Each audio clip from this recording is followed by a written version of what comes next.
আমরা যেন আমাদের নিজেদেরকে ছোট মনে না করি এবং শয়তানের কাছে নিজেদেরকে যেন সমর্পণ না করি। সেই কারণে আল্লাহ তাআলা আমাদের মর্যাদার কথা বলেছেন, ওয়ালাকাদ কাররামনা বানি আদম, আমি বানি আদমকে মর্যাদাপূর্ণ করেছি। ওয়া হামালনাহুম ফিল বাররি ওয়াল বাহর ওয়া রাযাকনাহুম মিনাত তাইয়্যিবাত ওয়া ফাদ্দালনাহুম আলা কাসীরিম মিম্মান খালাকনা তাফদীলা। চারটি কথা বলেছেন এখানে। এক নম্বর হচ্ছে আমি বানি আদমকে সম্মানিত করেছি, মর্যাদাবান করেছি।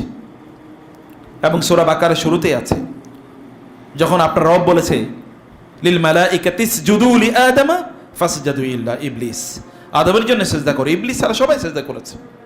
সম্মান। ওয়া হামালনাহুম ফিল বাররি ওয়াল বাহর, মানে আদমকে আমি সমুদ্রে এবং স্থলে আমি তার জন্য পরিবহনের ব্যবস্থা করে দিয়েছি, সে যেন চলতে পারে, এখানে এরকম ব্যবস্থা আমি করে দিয়েছি। তার জন্য মর্যাদা। অন্যান্য প্রাণীগুলো তাদের পায়ের উপর ভর করে চলে অথবা বুকের উপর ভর করে চলে, কেউ তার মুখের উপর ভর করে চলে, কিন্তু বনি আদমকে আমি অন্য বাহনের উপর চড়ানোর ব্যবস্থা করে দিয়েছি। এমনকি যখন তোমরা আকাশে উঠো, যখন তোমাদের জন্য আমি বিভিন্ন বাহনগুলোকে অনুগত করে দেই, তখন তোমরা বলবো সুবহানাল্লাযী সাখখারা লানা হাযা ওয়া মা কুন্না লাহু মুকরিনিন ওয়া ইন্না ইলা রাব্বিনা লামুনকালিবুন। তোমাদেরকে যখন এরোপ্লেনে চড়াই, তখন তোমরা এই কথা বলো। সেই মর্যাদা আল্লাহ সুবহানাহু ওয়া তাআলা দিয়েছেন এবং তোমাদেরকে উত্তম জিনিস রিজিক হিসেবে দিয়েছে। পৃথিবীর অন্যান্য প্রাণী, এমনকি আমাদের প্যারালালি আরেকটা জগৎ আছে, আপনারা জানেন, দুটো প্যারালাল জগৎ, একটা হলো মানুষের, একটা কাদের, জিনের। এই প্যারালাল যে জিনের একটা জগৎ, জিনদের খাবার কি? জিনদের খাবার কি? গোবর এবং হাড়। সেগুলো তার জন্য পবিত্র। হাড় যখন সে গ্রহণ করে তখন ওইটাতে মাংস পূর্ণ হয়ে যায়। That is a different issue. কিন্তু এগুলো তো আপনার লেফট ওভার। আমরা কি গোবর খাবো না? কিন্তু আল্লাহ তাআলা কত পরিশুদ্ধ পবিত্র খাবার আমাদেরকে দিয়েছে।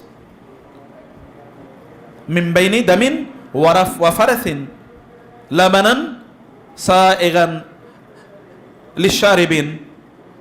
আল্লাহ সুবহানাহু ওয়া তাআলা বলেছেন যে রক্ত এবং এই যে গোবরের মধ্যখানে আল্লাহ সুবহানাহু ওয়া তাআলা আমাদের জন্য এমন এক দুধের ব্যবস্থা করেছেন যেটি প্রচণ্ড পরিতৃপ্তিদায়ক এবং এটা আমাদের সহজে আমরা গলদগ্রহণ করতে পারি।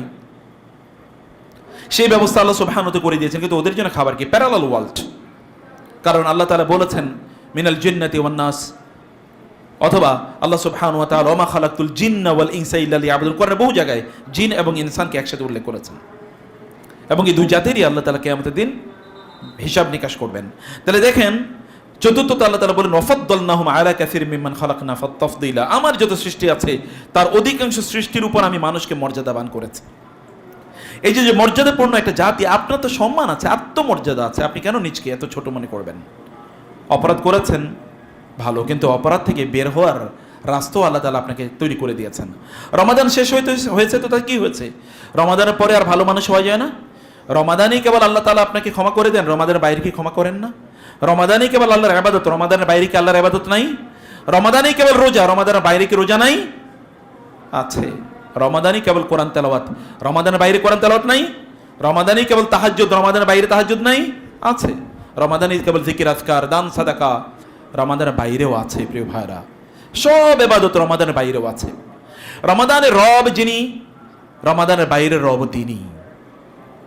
রমাদান একটি মাস, তার বাইরের মাসগুলোর রবই তিনি। অতএব আমরা রমাদানের উপাসক না হয়ে রমাদানের রব যিনি, তার ইবাদতকারী আমাদের হওয়া দরকার। সম্মানিত ভাইরা এবং বোনেরা, মানুষ অপরাধ করবেই, গুনাহ করবেই। আল্লাহ সুবহানাহু ওয়া তাআলা, গুনাহ একটা বোঝা আছে, আল্লাহ চান এই বোঝাগুলো আমাদের কাছ থেকে দূর করতে।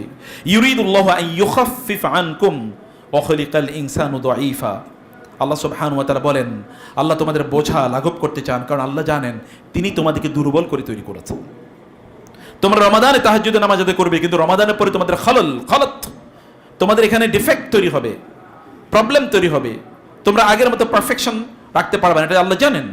এবং এ কারণে আল্লাহ মেকানিজমও দিয়ে দিয়েছেন যেন তোমরা আল্লাহর কাছে ফিরে আসতে পারো। রাসূলুল্লাহ সাল্লাল্লাহু আলাইহি ওয়াসাল্লাম বলেন, আল্লাহ তাআলা বলেন যে আমার বান্দা জানে, মানুষ যখন গুনাহ করে, গুনাহ করার পর যখন তওবা করে, তখন আল্লাহ তাআলা বলেন আমার বান্দা জানে ও গুনাহ করলে ওকে ক্ষমা করার মতো একজন রব আছে, এবং ও কারণে ও আমার কাছে ক্ষমা চেয়েছে, আমি তাকে ক্ষমা করে দিলাম। ফেরেশতাদেরকে সাক্ষী রেখে বলে। একই গুনাহ আবার বান্দা করে, আবার বান্দা ফেরেশতাদেরকে ডেকে বলেন দেখো ও কিন্তু গুনাহ করেছে, আবার ও আমার কাছে তওবা করেছে, কারণ ও জানে ওকে ক্ষমাশীল একজন রব আছে। যাও তোমাদেরকে সাক্ষী রেখে বললাম ওকে আমি ক্ষমা করে দিয়েছি। এই বান্দা আবার একই গুনাহ করে, আবার তওবা করে আল্লাহর কাছে ইস্তেগফার করে, আল্লাহ আবার ফেরেশতাদেরকে ডেকে বলেন, তুমি দেখো এই বান্দা আমারই বান্দা এই গুনাহ করেছে, কিন্তু ও জানে ওর একজন রব আছে যিনি তাকে ক্ষমা করে দেবেন। রব্বুন গফুরান্না লাহু, রব্বুন গফুর, তার একজন রব গফুর আছে, ক্ষমাশীল। তোমাদেরকে সাক্ষী রেখে বলছি আমি তাকে ক্ষমা করে দিলাম। এরপরে বান্দা আবার যখন গুনাহ করে, আবার তওবা করে, তখন আল্লাহ তাআলা ফেরেশতাদেরকে ডেকে বলেন, ও যেহেতু এতবার গুনাহ করে এতবার তওবা করছে, এখন আমি ওর থেকে গুনাহ করার ক্ষমতাটাই কেড়ে নিলাম, এখন থেকে আর ও গুনাহই করতে পারবে না। আল্লাহ তাআলা তাকে পুত পবিত্র করে দেন। প্রিয় ভাইরা, অতএব গুনার পর তওবা করে ইস্তেগফার, এটা একটা ডিটারজেন্ট, এটা এক ধরনের সাবান, সোপ, এটা ব্যবহার করবেন। আল্লাহ সুবহানাহু ওয়া তাআলা একসময় একেবারে আপনাকে পুত পবিত্র করে দেবেন।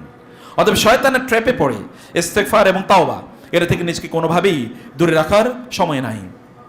আপনি মনে রাখবেন যে রমাদানে যেমনিভাবে আল্লাহ তাআলা আপনাকে ক্ষমা করে দিয়েছেন, রমাদানের বাইরেও ক্ষমা করে দেন। এমনকি প্রত্যেকটা দিন আপনার জীবনে একটা নতুন দিন। Every day is a very promising day in your life. প্রতিটা দিন আপনি জানেন, রাসূল সাল্লাল্লাহু আলাইহি ওয়াসাল্লাম সহিহ হাদিসে বলেছেন, আল্লাহ তাআলা রাতের বেলা দুহাত প্রসারিত করে বলেন, আমার বান্দারা কার দিনের বেলা গুনাহ করেছো আমাকে বলো, আমি তোমাকে রাতে ক্ষমা করে দেব। আবার দিনের বেলা তিনি তার দুহাত প্রসারিত করে বলেন, হে আমার বান্দারা কারা দিনের বেলা গুনাহ করেছে বলো, কারা রাতের বেলা গুনাহ করেছে বলো, আমি দিনের বেলা তোমাদেরকে ক্ষমা করে দেব। তিনি দিনের বেলাও দুহাত প্রসারিত করে রাখেন, রাতের বেলাও দুহাত প্রসারিত করে রাখেন বান্দাদেরকে ক্ষমা করে দেওয়ার জন্য। প্রতিটি দিন প্রতিটি রাত আপনার জন্য একটা প্রমিজিং, একটা পটেনশিয়াল দিন এবং রাত, যেই দিনে বা রাতে আপনি আল্লাহ সুবহানাহু ওয়া তাআলা এর কাছে ক্ষমা পেয়ে যেতে পারেন। প্রিয় ভাইরা, আপনি অতীতে যত অপরাধী করে থাকুন না কেন, এমনকি রমাদানের পরেও যদি আপনি মনে করেন যে আপনি হোঁচট খাচ্ছেন, তাহলে আবার দাঁড়ান এবং আবার আল্লাহকে বলুন, আল্লাহ আমি আমার পথ পাল্টে দিতে চাই, আমি আবার সিদ্ধান্ত নিতে চাই, আমি আবার তোমার পথে ঘুরে দাঁড়াতে চাই। বারবার ঘুরে দাঁড়ান, বারবার ঘুরে দাঁড়ান, আল্লাহ দেখুক, কারণ আল্লাহ সুবহানাহু ওয়া তাআলা আমাদের প্রচেষ্টাগুলো দেখতে চান। আল্লাহ তাআলা আমাদের প্রচেষ্টাগুলো দেখতে চান। লাইসা লিল ইনসানি ইল্লা মা সাআ, মানুষ যা চেষ্টা করে তাই পাবে, মানুষ যা চেষ্টা করে তাই পাবে। আর যার চেষ্টার ফল আল্লাহ সুবহানাহু ওয়া তাআলা তাকে চূড়ান্তভাবে প্রদান করবেন, তার চেষ্টার ফল আল্লাহ তাআলা তাকে চূড়ান্তভাবে প্রদান করবেন। রাসূল সাল্লাল্লাহু বলেছেন, আল্লাহ তাআলা বলেন, ইয়া ইবনে আদম লাউ বালাগাত যুনুবুকা আনানা সামাই সুম্মা ইস্তাগফারতানি গাফারতু লাকা ওয়ালা উবালি।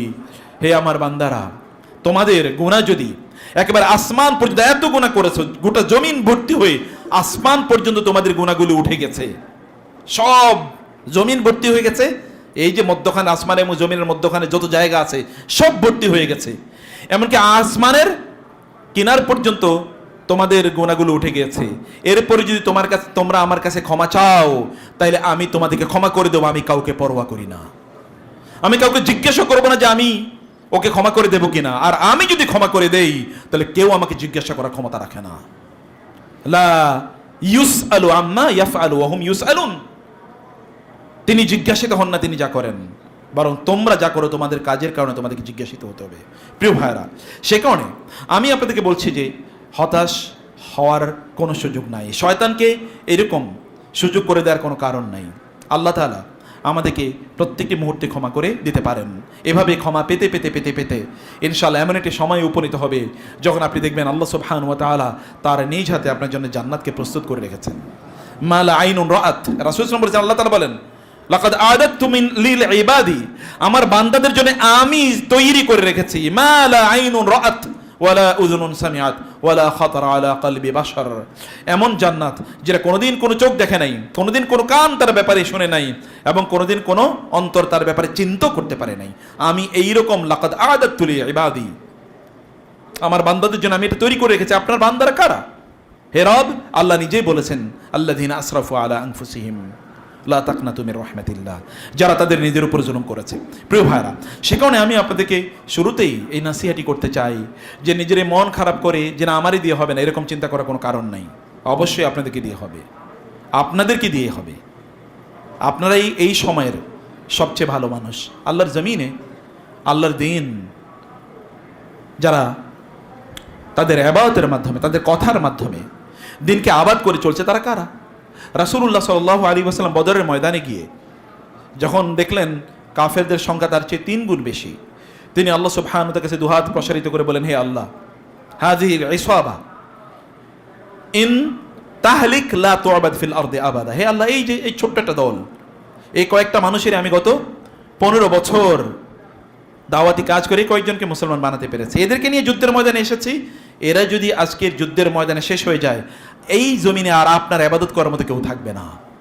আল্লাহর কাছে তিনি দুহাত প্রসারিত করে এই কথা বলার পর আল্লাহ তাআলা জিবরিলকে পাঠিয়ে দিয়ে বললেন, যাও আমার নবীকে বলে দাও আমি যুদ্ধের ময়দানে 1000 না 3000 না 5000 ফেরেশতা পাঠিয়ে তাকে সাহায্য করব।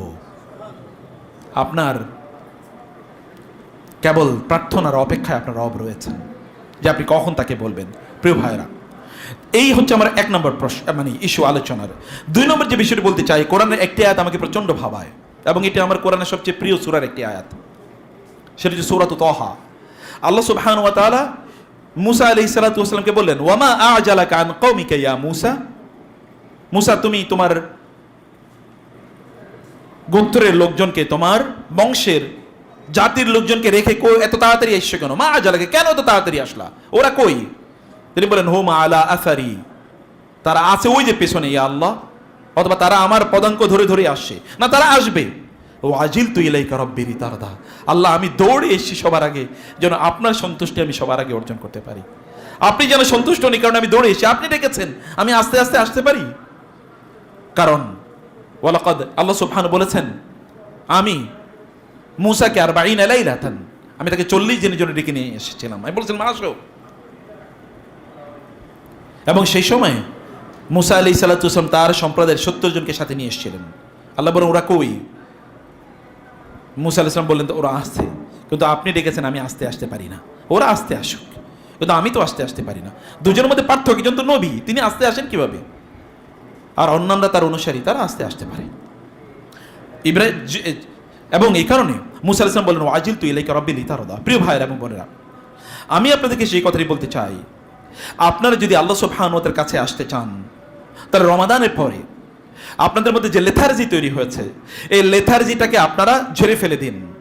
অর্থাৎ যে স্থবিরতা তৈরি হয়েছে, এই স্থবিরতা আপনারা ঝেড়ে ফেলে দিন। যে আলস্য আপনাদেরকে গ্রাস করছে বলে মনে হচ্ছে, এটাকে ঝেড়ে ফেলে দিন। মনে রাখবেন, কোন মুসলমানের বৈশিষ্ট্য আলস্য হতে পারে না। অহুম আনিল আখিরাতি হুম গাফিলুন। আল্লাহ সুবহানাহু ওয়া তাআলা বলেছেন, একদল লোক তারা গাফেল, অলস, আলস্য। এটা মুনাফিকদের বৈশিষ্ট্য। ইদা কওমু ইলা সলাতি কওমু কুসালা। মুনাফিকরা তারা অলস, তাদের অন্তরে ঈমান নাই, এই কারণে তারা অলসতার মধ্যে তাদের সময় কাটায়। সব জায়গায় তারা আলস্য ভরে তারা বসে, আলস্য ভরে তারা কাজ করে, অলসতার সাথে তারা কথা শোনে। তাদের মধ্যে সেই দৃষ্টিও নাই, সে আন্তরিকতাও নাই, এবং তাদের মধ্যে সেই ক্ষিপ্রতাও নাই। মোমেনরা তারা প্রচন্ড ক্ষিপ্র হয়, মোমেনরা হয় প্রচন্ড তীব্র, এবং তারা হয় প্রচন্ড গতি সম্পন্ন। এই যে গতির কথা শুনেছেন না, মুসা আলাইহিস সালাতু ওয়াস সালাম কেমন গতি সম্পন্ন ছিলেন, তিনি দৌড়ে এসেছেন। এবং রাসূলুল্লাহ সাল্লাল্লাহু আলাইহি ওয়াসাল্লাম সে কথা বলেছেন, লাউ ইয়ালামিল মার আন-নাসু মা ফিন নিদাই ওয়াস সাফিল আউয়াল সুম্মা লাম ইয়াজিদু ইল্লা আন ইস্তাহামু লাস্তাহামু। রাসূল সাল্লাল্লাহু বলেছেন, যদি লোকেরা জানতো প্রথম কাতারে কি বৈশিষ্ট্য আছে, নামাজের প্রথম কাতারে, এবং নামাজের আজানের মধ্যে কি মর্যাদা আছে, এবং তারা প্রথম কাতারে দাঁড়ানোর জন্য অথবা আজান দেওয়ার জন্য প্রতিযোগিতা ছাড়া কোনো সুযোগ নাই তাদের। প্রতিযোগিতা বা লটারির মাধ্যমে তারা হয় কে আজান দেবে এটা লটারির মাধ্যমে নির্ধারণ করতে হতো, অথবা প্রথম কাতারে কে বসবে এটা লটারির মাধ্যমে নির্ধারণ করা হতো। তাইলে প্রয়োজনে তারা লটারি করত, তারপরেও তারা আজান এবং প্রথম কাতারে বসার এই মর্যাদা ছেড়ে দিত না। এটা মোমেনদের বৈশিষ্ট্য। আপনি তো আয়েশা আগেও আসবেন, তারপরে পিছনের কাতারে বসবেন, সামনের কাতারে বসার মর্যাদাই নিতে পারেন না। সামনের কাতারে যদি আপনি না বসতে পারেন, এই মানসিকতা যদি না থাকে, তাহলে ইসলামে আপনি যে এগিয়ে যাবেন এটা হতেই পারে না। আস-সাবিকুন উলাইকাল মুকাররাবুন, যারা সবার আগে থাকে তারাই আল্লাহর সবচেয়ে প্রিয় বান্দা। আস-সাবিকুন আল-আউয়ালুনা মিনাল মুহাজিরিন ওয়াল আনসার রাদিয়াল্লাহু আনহুম ওয়া রাদু আন। যারা দৌড়ের প্রতিযোগিতায়, আল্লাহর ইবাদতের প্রতিযোগিতায় সবার সামনে থাকে, আল্লাহ তাদের প্রতি সন্তুষ্ট, তারাও আল্লাহর প্রতি সন্তুষ্ট। প্রিয় ভাইরা, ওমর রাদিয়াল্লাহু তাআলা আনহু যখন তিনি আমিরুল মুমিনিন হন, তখন তিনি বলেছেন, আল্লাহর কসম, যদি খেলাফতের দায়িত্ব আমার উপর না আসতো, তাহলে মুয়াজ্জিনের দায়িত্বটা আমি নিতাম। কারণ আমি জানি আল্লাহর রাসূল মুয়াজ্জিনের মর্যাদা কত বেশি বলেছেন, কত সম্মানের কথা বলেছেন। আমি তাহলে সেই দায়িত্বটা নিতাম। ওমর ইবনে খাত্তাব রাদিয়াল্লাহু তাআলা আনহু যদি বুঝেন, তাহলে আমরা কেন বুঝবো না? প্রিয় ভাইরা, প্রথম কাতারে আসা, জামাতে আসার মর্যাদাটা কি? আব্দুল্লাহ ইবনে মাসউদ রাদিয়াল্লাহু তাআলা তিনি বলেছেন, ওয়ালাকাদ রাআইতুনা ওয়া মা ইয়াতাখাল্লাফু আনহা ইল্লা মুনাফিকুন মা'লুমুন নিফাক। আমাদের যুগে জামাতে কেবলমাত্র অংশগ্রহণ করতো না যারা স্পষ্ট মুনাফিক, যাদেরকে সবাই জানতো এগুলো মুনাফিক, এরা কেবল জামাতে অংশগ্রহণ করতো না। অতএব রমাদানের পরেও আপনাকে আবার নতুন স্পিরিট নিয়ে আবার জেগে উঠতে হবে, এবারতে আপনাকে আরো মনোযোগী হতে হবে যে আপনি প্রথম কাতারে বসবেন। আপনি আজানের মর্যাদা যদি নাও নিতে পারেন, তাহলে কমপক্ষে আজানের উত্তর যেন দিতে পারেন মসজিদে অবস্থান করা অবস্থায়, অথবা আপনার ঘরে, অথবা আপনি আসছেন এরকম একটা অবস্থা, আজান হচ্ছে, এই মর্যাদাটা যেন আপনি গ্রহণ করতে পারেন। এতটুকু তো প্রতিযোগিতা বা মানসিকতা কমপক্ষে আমাদের মধ্যে থাকা দরকার। এতটুকু মন যদি না থাকে তাহলে তো আমরা মরেই যাব, ঈমান মরে যাবে। আমাদের অন্তরে কমপক্ষে তীব্র এই আকাঙ্ক্ষা আমাদের থাকা দরকার, যেমনিভাবে ওমর রাদিয়াল্লাহু তাআলা ছিলেন। এবং আপনি জানেন, কোন একজন ব্যক্তি তিনি তার নিজের বিছানায় মৃত্যুবরণ করেও শাহাদাতের মর্যাদা পেতে পারে, পারে কি না? কোন একজন ব্যক্তি তার বিছানায় মারা গেল, কিন্তু সে শহীদের মর্যাদা পাবে। কখন? যদি সে শাহাদাতের তামান্না অন্তরে রাখে, হে আল্লাহ তুমি আমাকে শাহাদাতের মর্যাদা দিও, শাহাদাতের মৃত্যু দিও, এই তামান্না যদি, এই আকাঙ্ক্ষা যদি কোন একজন ব্যক্তির অন্তরে থাকে, সে যদি তার বিছানায়ও মারা যায়, আল্লাহ তাআলা তাকে শাহাদাতের মর্যাদা প্রদান করবেন। আর শহীদরা তো মরে না। ওয়ালা তাকুলু লিমান ইউকতালু ফি সাবিলিল্লাহি আমওয়াত বাল আহইয়া ইনদা রাব্বিহিম ইরযাকুন। তারা মৃত নয়, তারা জীবিত। এরকম একটা মর্যাদা আপনি পেতে পারেন। অন্তর, কারণ মোমেনরা তাদের অন্তরের মাধ্যমে তারা বাঁচে। মোমেনদের অন্তর তার শরীরের চেয়ে অনেক বেশি গুরুত্বপূর্ণ। নিয়াতুল মুমিন খায়রুম মিন আমালিহি ইন্নামাল আমালু বিন্নিয়াত। একজন মোমেন তার নিয়তের মাধ্যমে এগিয়ে যায়। সাধারণ মানুষের চেয়ে একজন শক্তিশালী ইমানদার আমল একই, কিন্তু নিয়তের কারণে সে এগিয়ে যায়। এবং এই কারণে নবীদেরকে আল্লাহ তাআলা বলেছেন তারা ছিল মুখলেস। ইন্নাহু কানা মুখলিসাও ওয়া কানা রাসূলান নাবিয়্যা। মুখলেস, ওয়া মা উমিরু ইল্লা লিয়াবুদুল্লাহা মুখলিসিনা লাহুদ্দিন। মুখলেস, এই ইখলাসের কারণে তারা অন্যদের চেয়ে অনেক বেশি এগিয়ে যেতেন। ইখলাস হচ্ছে নিয়তের নাম। আপনারাই নিয়ত করেন যে আমি মুয়াজ্জিনের মর্যাদা পেতে চাই, অথবা আমি প্রথম কাতারে বসার মর্যাদা পেতে চাই। যদি আপনি এই অনুভূতি নিয়ে আসেন, প্রথম কাতারে না বসলেও আল্লাহ সেই সম্মান এবং মর্যাদা আপনাকে প্রদান করবেন। কিন্তু সেই অনুভূতি তো কমপক্ষে রাখতে হবে। এটাই যদি মরে যায়, তাহলে বাঁচবেন কি নিয়ে, বাঁচবো কি নিয়ে? তাহলে আমাদের ঈমানকে আমরা বাঁচাবো কি দিয়ে? রাসূলুল্লাহ সাল্লাল্লাহু আলাইহি ওয়াসাল্লামের যুগে সাহাবায়ে কেরামের যুগে জামাতে মসজিদে আসবে না এটা কেউ চিন্তাও করতে পারতো না। এমনকি তারা বলছেন ওয়ালাকাদ রাআইতুনা, যে আমরা দেখেছি যে আমাদের মধ্যে কেবল মুনাফিকরাই তারা জামাতে আসতো না। এরপর ওয়ালাকাদ কানা রাজুল ইউতা বিহি ইউহাদা বাইনা রাজুলাইন হাত্তা ইউকামা ফিস সাফিয়া। আমাদের মধ্যে এমন অনেকে ছিল যারা হাঁটতে পারতো না, দুইজনের কাঁধের উপর ভর করে তারপরে সে আসতো, তারপরে তাকে দুইজন এনে কাতারের মধ্যখানে দাঁড় করিয়ে দিত, ওই মধ্যখানে দাঁড়িয়ে তারপরে সে নামাজ পড়তো। কারণ কাতারটা ছিল টাইট, এই কারণে তারা কি পড়ে যেত না। এখন তো আমাদের এক কাতারের মধ্যে মানে একজন মাঝে আরেকজন মাঝে বিশাল বড় হাতি দাঁড়ানোর মতো অবস্থা থাকে, তাই না? যে একজন মাঝে আরেকজন যেন হাতি দাঁড়াতে পারে, বলছে এমন ভাবে দাঁড়িয়ে যেত, দুজনের মধ্যখানে তাকে দাঁড়িয়ে করে দাঁড়িয়ে দেওয়া হতো, তিনি আর পড়তেন না। কারণ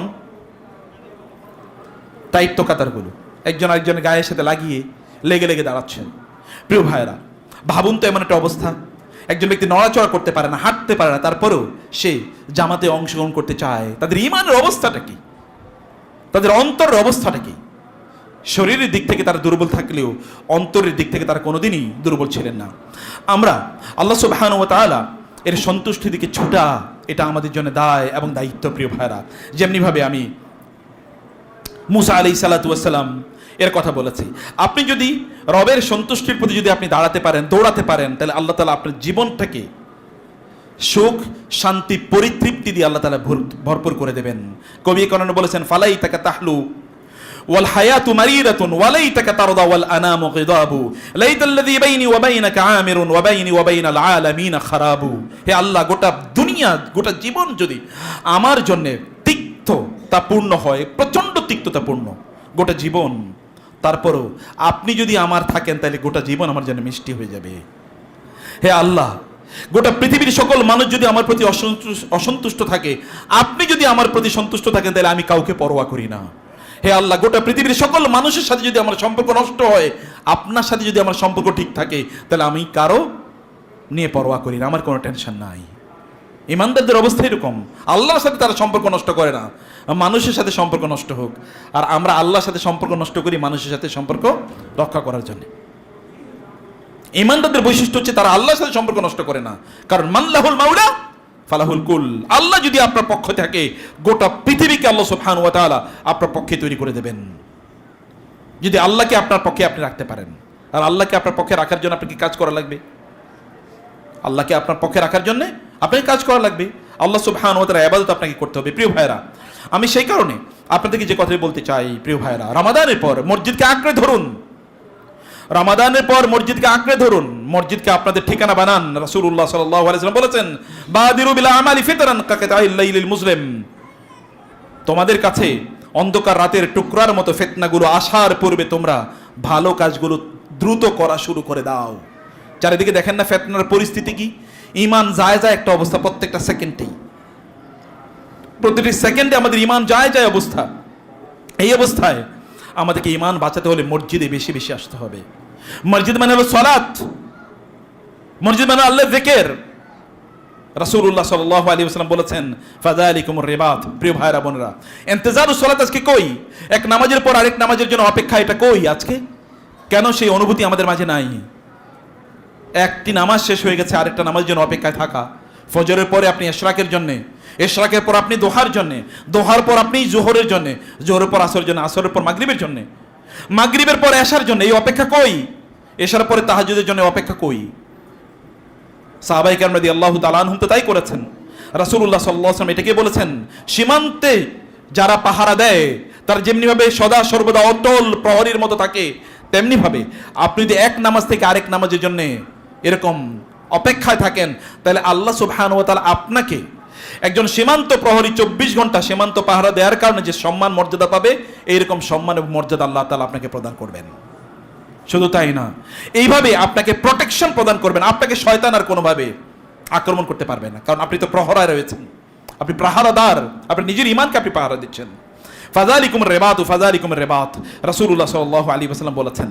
সুফিয়ান আস-সাউরী রাহিমাহুল্লাহ তিনি বলেছেন, হে যুবক সম্প্রদায়, তোমাদের যৌবন থাকতে তোমরা নামাজকে দীর্ঘ করো, লম্বা করো, লম্বা সময় জুড়ে তোমরা নামাজ আদায় করো। এবং তারপর আবু ইসহাক তিনি বর্ণনা করছেন, আবু ইসহাক আস-সাবিঈ রাহিমাহুল্লাহ যখন তিনি বৃদ্ধ হয়ে গিয়েছেন, তখন তিনি কাঁদতেন আর আক্ষেপ করে বলতেন, আহারে বৃদ্ধ হয়ে গেছে, আগের মতো করে লম্বা নামাজ আদায় করতে পারি না, এখন কেবল এক রাকাতে সূরা বাকারা আর সূরা আলে ইমরান পড়তে পারি, তার চেয়ে বেশি পড়তে পারি না।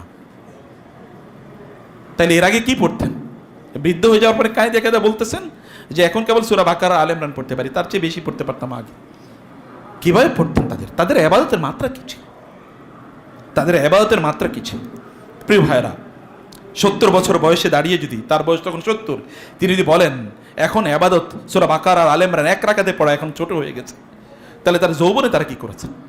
এবং এই কারণে তারা যৌবনের কথা মানুষকে এই কথা বলেছেন। প্রিয় ভাইরা, মোবাইল আসার পূর্বে মসজিদগুলো আমাদের জন্য সত্যিকার অর্থে আমাদের ঘর ছিল, আমাদের আবাসন ছিল। এবং মোবাইলগুলো আসার পূর্বে আমাদের পকেটে ছোট ছোট মুসাফ থাকতো, যেমন আমার পকেটেই থাকতো, ছোট ছোট মুসাফ খুঁজতাম। সৌদি আরবে গেলেও দেখতাম এই ছোট ছোট কত ছোট মুসাফ পাওয়া যায়। এখন এগুলো পাওয়া যায়, এখন তো সব মোবাইল। এবং একদল লোক তারা মোবাইল থেকে কোরআন পড়ে। আমি এবার অনেকে নিষেধ করেছি, আমার সাথে বহু লোক ছিল, আমি বলেছি কেউ মোবাইল থেকে কোরআন পড়তে পারবে না, মুসাফ দেখে দেখে পড়তে হবে। এটা একটা বদ অভ্যাস। আস্তে আস্তে আস্তে আস্তে ওই মোবাইল পড়তে গেছে, মানে মোবাইল থেকে কোরআন পড়তে গেছে, এর মধ্যে নোটিফিকেশন এসে ফেসবুকের, ইউটিউবের, হোয়াটসঅ্যাপের অথবা মেসেঞ্জারের ওইদিকে চলে গেছে, আর খবর নাই। এটা আরেকটা শয়তানের চাল। মুসাফ নাই, কোরআনের প্রিন্টেড কপি নাই, সেটা আপনি ধরতে পারেন না, ওটার স্পর্শটাও মানুষের মধ্যে ঈমানের শিহরণ জাগায়। সেগুলো ধরে ধরে পড়েন, মোবাইল থেকে পড়া বন্ধ করে দেন। এটা আপনার প্রয়োজনের জন্য ব্যবহার করছেন, এটাকে আপনি পার্মানেন্ট বানায় ফেলাইয়েন না, এটাকে পার্মানেন্ট বানিয়ে ফেলবেন না। প্রিয় ভাইরা, এখন আমাদের বালিশের নিচে মোবাইল, তখন আমাদের বালিশের পাশে থাকতো কোরআনের মুসহাফ। এখন আমরা মোবাইল দেখতে দেখতে ঘুমাই, তখন আমরা কোরআন তেলাওয়াত শুনতে শুনতে অথবা কোরআন তেলাওয়াত করতে করতে মুসহাফ দেখে দেখতে দেখতে আমরা, এবং আমি নিজেও বই পড়তে পড়তে ঘুমাতাম। বই পড়তে পড়তে না ঘুমালে আমার ঘুম হতো না। কিন্তু এখন চরিত্র খারাপ হয়ে গেছে আমাদের পুরা মানব জাতির। এগুলো থেকে আমাদেরকে নিজেদেরকে আমাদের রক্ষা করতে হবে। প্রিয় ভাইরা, রাসূলুল্লাহ সাল্লাল্লাহু আলাইহি ওয়াসাল্লাম বলেছেন, আল মসজিদু বাইতু কুল্লি তাকিয়্যিন। মসজিদ হচ্ছে প্রত্যেক মুত্তাকির তার ঘর, এটা হচ্ছে তার রিয়েল ঘর, তার রিয়েল আবাসন মসজিদ। এবং সাহাবায়ে কেরাম রাদিয়াল্লাহু তাআলা আনহুম, আল্লাহর রাসূলের কথা একবার চিন্তা করেন। সাহাবায়ে কেরাম রাদিয়াল্লাহু তাআলা আনহুম তাদের কথা চিন্তা করে দেখেন, মসজিদ তাদের আবাস ছিল কিভাবে, আমি একটু পরে বলছি। আব্দুল্লাহ ইবনে মুবারক রাদিয়াল্লাহু তাআলা রাহিমাহুল্লাহ তিনি আসর থেকে মাগরিব প্রতিদিন মসজিদে বসে থাকতেন, এখান থেকে বের হতেন না। কারণ এটা হলো আজকারুল মাসা, সন্ধ্যার বা বিকালের জিকিরের সময়ে। ইবনে তাইমিয়া রাহিমাহুল্লাহ তিনি ফজরের পর, সূর্য উদয়ের পরে, ফজরের পর থেকে সূর্য উদয়ের পরে এশরাকের নামাজ আদায় করার আগ পর্যন্ত কোনোদিন মসজিদ থেকে বের হতেন না, কারণ ওই সময় হচ্ছে সকালের তাসবিহের সময়, ওই সময় সকালে তাসবিহের সময়। আর আমাদের ফজরের পরে তো তাসবিহ বহুত পরের কথা, ফজরের পরে তো আমরা কত দ্রুত গিয়ে আবার ঘুমামো, কেউ যদি ফজর পড়ে আর কি, আর না পড়লে তো আর নাই, কত দ্রুত গিয়ে ঘুমাবো সেই প্রতিযোগিতা আমাদের লেগে যায়। আর সালাফদের অবস্থা দেখেন, ওয়াল্লাযীনা ইউমাসসিকুনা বিল কিতাবি ওয়া আকামুস সালাহ ইন্না লা নুদিউ আজরাল মুহসিনিন ইয়া ইয়াহইয়া খুযিল কিতাবা বিকুওয়া। প্রিয় ভাইরা বোনেরা, এগুলো তো কোরআন তেলাওয়াতের সময়, যিকির আজকারের সময়, এগুলো মসজিদে অবস্থান করে আপনার নিজের আইডেন্টিটি তৈরি করার সময়। আইডেন্টিটিটা কোনোভাবেই নষ্ট করে দেওয়ার কোনো সুযোগ নাই। আমরা যদি আরেকবার এই পৃথিবীতে মাথা উন্নত করে দাঁড়াতে চাই, তাহলে মসজিদকে আমাদের ঠিকানা বানাতে হবে, বলতে হবে তুমি আমার সাথে দেখা করতে হলে মসজিদে আসতে হবে। যদি উম্মাহ কোনোদিন এই কথা বলতে পারে, যদি মসজিদ কেন্দ্রিক সমাজ হয় যেমনি ভাবে রাসূল সাল্লাল্লাহু আলাইহি ওয়াসাল্লামের সময় ছিল, তাইলে এই উম্মাহ আবার গোটা পৃথিবী নিয়ন্ত্রণ করবে, আদারওয়াইজ পারবে না, আদারওয়াইজ পারবে না। আপনি আপনার অফিসে অথবা কফি হাউসে অথবা চাইনিজ রেস্টুরেন্টে অথবা চিপায় অথবা কোনায় বিভিন্ন জায়গায় আপনি তাকে মিটিং এবং ডেটিং এর সময় দেবেন, পার্কে অথবা কোথাও মানে বিচে, এগুলোতে আপনি তাকে সময় দেবেন, ওইখানে আইসো, ওইখানে আমার সাক্ষাৎ হবে, তাইলে এই জাতি দিয়ে কিচ্ছু হবে না। এগুলো ইহুদি খ্রিস্টান হিন্দু বৌদ্ধদের মতোই। যেদিন আপনি বলতে পারবেন জোহরের পরে মসজিদে আমার সাথে সাক্ষাৎ হবে, আসরের পরে মসজিদে সাক্ষাৎ, মাগরিবের পরে অথবা মাগরিবের আগে তুমি আসো, আমি মসজিদে বসে থাকবো, বুঝবেন সেই দিন আপনি উম্মার প্রকৃত সদস্য, রাসূল সাল্লাল্লাহু আলাইহি ওয়াসাল্লামের প্রকৃত উম্মাহ এর অন্তর্ভুক্ত আপনি হতে পেরেছেন। প্রিয় ভাইরা, আমাদের তো তাই হওয়া উচিত। মসজিদ আমাদের সত্যিকারের আইডেন্টিটি, আমাদের সত্যিকারের পরিচয়। রাসূলুল্লাহ সাল্লাল্লাহু আলাইহি ওয়াসাল্লাম সে কথা বলেছেন, আল মসজিদু বাইতু কুল্লি তাকিয়িন, প্রত্যেক মুত্তাকি ব্যক্তি আপনার তাকওয়া আছে কিনা এটা প্রমাণ হয় এই হাদিসের উপর ভিত্তি করে। একজন মুত্তাকির ঘর হচ্ছে মসজিদ, সে তার ঘরে কেবল ঘুমাতে যায়, আর বাকি সময়টা সে হয়তো মসজিদে অথবা মসজিদের সংশ্লিষ্ট কাজ করে। আমি বলছি না ব্যবসা বাণিজ্য করবে না, ব্যবসা বাণিজ্য করবে, কিন্তু আবার ফিরে আসবে মসজিদে। রিজালুন লা তুলহিহিম তিজারাতুন ওয়ালা বাইউন আন যিকরিল্লাহ। অধিকাংশ লোকেরাই পুরুষ মনে করে যে শরীরে একটা পার্টিকুলার অঙ্গ থাকলে হলো পুরুষ। আল্লাহ তাআলা বলেন না, এগুলো পুরুষ না, এগুলো অনেকটাই হিজড়া। এগুলো কি?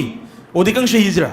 এগুলো হচ্ছে নপুংসক, এগুলো হচ্ছে থার্ড জেন্ডার। থার্ড জেন্ডার বলতে কোনো কিছু নাই, এটা এলজিবিটি কিউ এদের বানানো একটা ইস্যু। এগুলো হচ্ছে সত্যি করতে কি, এগুলো হচ্ছে আসলে নপুংসক, খুনসা, নট উনসা, নট জাকার, পুরুষ না, কিন্তু মহিলাদের অর্ধেক মহিলার বাকি অর্ধেক পুরুষ, এটা বলে খুনসা। কি? যারা মসজিদে আসে না, এটা হলো খুনসা। এবং আপনার ঘরে যদি এরকম কোন খুনসা থাকে, তাহলে তাড়াতাড়ি ওরে পুরুষ বানান। রিজালুন, আল্লাহ তাআলা বলেছেন লা তুলহিহিম তিজারাতুন ওয়ালা বাইউন আন যিকরিল্লাহ। একদল পুরুষ, তারাই সত্যিকার অর্থে পুরুষ, যাদেরকে কোনো ব্যবসা বাণিজ্য, কোনো চাকরি বাকরি, মিটিং সিটিং ইটিং পলিটিক্স, কোনো কিছু তাকে আল্লাহর ঘর থেকে দূরে রাখতে পারে না। ওয়া ইকামিস সালাহ, নামাজ আদায় করে, ওয়া ইতাইজ যাকাত। সেই ব্যক্তিরা সত্যি করতে রাসূলুল্লাহ সাল্লাল্লাহু আলাইহি ওয়াসাল্লাম বলেছেন, যে ব্যক্তি ওয়াতাকাফফালাল্লাহু লিমান কানাল মাসজিদু বাইতাহু বির-রাহি ওয়ার রাহমা, কোন একজন ব্যক্তি যদি মসজিদকে তার ঘর বানায়, তার ঠিকানা বানায়, তাহলে আল্লাহ তাআলা তাকে শান্তি, সুখ এবং রহমত দিয়ে ভরপুর করে দেন। আল্লাহ তার দায়িত্ব নেন যে তার অন্তরটাকে আল্লাহ সুখ দিয়ে তাকাফফালা, আল্লাহ তাআলা তার কফিল হয়ে যান, তার দায়িত্বশীল হয়ে যান। এবং কি ওয়াল জাওয়াজ আলা সিরাত ইলা রিদওয়ানিল্লাহি ইলাল জান্নাহ, আল্লাহ তাআলা এই ব্যক্তির দায়িত্ব নেন পুল সিরাত পার হয়ে তাকে জান্নাতে পৌঁছিয়ে দেয়ার, আল্লাহ তাআলা দায়িত্ব নেন। সহিহ হাদিস, ইমাম তাবারানী উল্লেখ করেছেন, নাসিরুদ্দিন আলবানী হাদিসটিকে সহিহ বলেছেন। আব্দুল্লাহ ইবনে আমর রাদিয়াল্লাহু তিনি বলেন, রাসূলুল্লাহ সাল্লাল্লাহু আলাইহি ওয়াসাল্লামের সাথে একবার আমরা মাগরিবের নামাজ আদায় করলাম। এরপরে যারা চলে যাওয়ার গেল, যারা মসজিদে বসে থাকলো, হঠাৎ করে রাসূল সাল্লাল্লাহু আলাইহি ওয়াসাল্লাম খুব হন্তদন্ত হয়ে দৌড়ে তিনি আমাদের কাছে আসলেন, এবং তার নিঃশ্বাস মানে এমন ভাবে তিনি নিচ্ছিলেন যেন শ্বাস বন্ধ হয়ে যাবে, ওঠানামা করছিল, এবং রাসূল সাল্লাল্লাহু আলাইহি ওয়াসাল্লাম মনে হচ্ছে যেন হোঁচট খেয়ে পড়বেন তার হাঁটুর উপরে, এমন ভাবে তিনি দৌড়ে আসলেন। সে বললেন, আবশিরু আবশিরু, তোমাদের জন্য সুসংবাদ সুসংবাদ, যারা আমরা মসজিদে বসা ছিলাম। তিনি বললেন, হাযা রাব্বুকুম কাদ ফাতাহা বাবাম মিন আবওয়াবিস সামাই, তোমাদের রব আসমানের একটা দরজা খুলে এবার তিনি ফেরেশতাদেরকে ডেকে তোমাদের নিয়ে অহংকার করে বলছেন, উনজুরু ইলা ইবাদি, আমার এই বান্দাগুলোর দিকে তাকাও, কদ কাদাউ ফারিদাতান, তারা ফরজ নামাজ আদায় করার পর ওহুম ইয়ান্তাজিরুনা উখরা, তারা আরেকটা ফরজের অপেক্ষায় এখানে বসে আছে। তো যদি মারা যায়, আদখালাহুল্লাহুল জান্নাহ, আল্লাহ তাআলা তাকে জান্নাতে নেয়ার দায়িত্ব নিয়ে নিলেন। বেঁচে থাকলে তার সব দায়িত্ব আল্লাহ নিলেন, মৃত্যুবরণ করলে আল্লাহ তাআলা তাকে জান্নাত দেবেন, এই দায়িত্ব নিলেন। তিনজন ব্যক্তি, এর মধ্যে একজন হলো মান দাখালা বাইতাহু ফাসাল্লামা, কেউ ঘরে ঢোকার সময় সালাম দিয়ে ঘরে ঢুকলো। নিজের ঘরে ঢোকার সময় কি করলো? সালাম দিয়ে ঘরে ঢুকলো। আপনি তো ঢোকার সময় রাগান্বিত এরকম, কিন্তু ঘরে ঢোকার সময় কি আসসালামু আলাইকুম ওয়া রাহমাতুল্লাহি ওয়া বারাকাতুহু, এটা বলে কেউ যদি ঘরে ঢোকে ফাহুয়া দামিনুন আলাল্লাহ, এই ব্যক্তির দায়িত্ব আল্লাহ সুবহানাহু ওয়া তাআলা নিয়ে নেন। ঘরে ঢুকে আর কোনো টেনশন হবে না, খাবার দাবারের প্রবলেম, শিশু বাচ্চারা বিভিন্ন ডিস্টারবেন্স তৈরি করেছে, নাথিং উইল হ্যাপেন, কারণ আল্লাহ রাসূল বলেছেন সাল্লাল্লাহু আলাইহি ওয়াসাল্লাম, সহিহ হাদিস, এটা ইবনে হিব্বান তার আবু দাউদ ইবনে হিব্বান তার এবং নাসিরুল আলবানী প্রত্যেকে এটা সহিহ গ্রন্থে উল্লেখ করেছেন। এবং দুই নম্বর বিষয় হচ্ছে যে ওমান খারাজা ইলাল মসজিদ ফাহুয়া দামিনুন আলাল্লাহ, কেউ যদি মসজিদে যাওয়ার জন্য ঘর থেকে বের হয় তাইলে এই ব্যক্তির ফুল জিম্মাদারি আল্লাহ তাআলা নিয়ে নেন।